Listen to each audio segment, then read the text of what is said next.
жил 4-5 сарын өмнө би чамд азар гадуу туулгаад өгөө болж ирсэн. Миний нутгийн хөөч би чиний амьдралыг мэдж байгаа. Би чамд хамгийн шилдэг адуунаас азар гадуу өгч явуулж байна. Хүрэл медаль авах юм байна гэж надад зүүн совь суусан. Юугаараа суусан гэхэлэр мандах нар маань өөрөө морь унж ирээд азар гадуугаа туугаа явсан.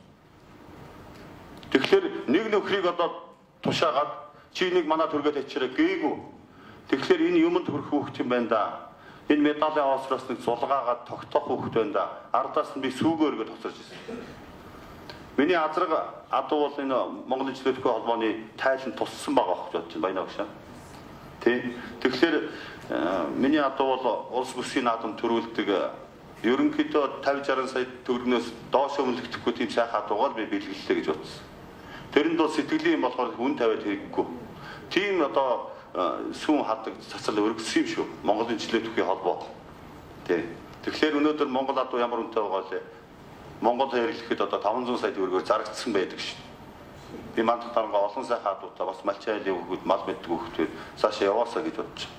А нөгөө талаар мандах дарга би бол нутгийн хүүхэд, энэ сайхан зүтгэлтэй хүүхэд сурч боловсроход нь цаашдаа ажил бизнесийгт нь дэмжиж явна гэж бодож байна.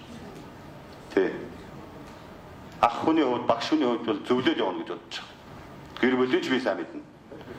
Тэгэхээр миний залуучууд аливаа юмд нэг голтой хандаа.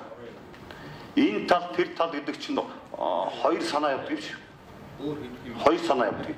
Тэгэхээр яг өөрийнхөө гэсэн бөндөгрөөр нэг ажиллаад энэ зөв буруу юм гэдгийг нэг бодож тунгаагаад үзээрэй гэж бодож байна. За тэгээд төмөөж дараа хурд даргалагчаас асуумаар.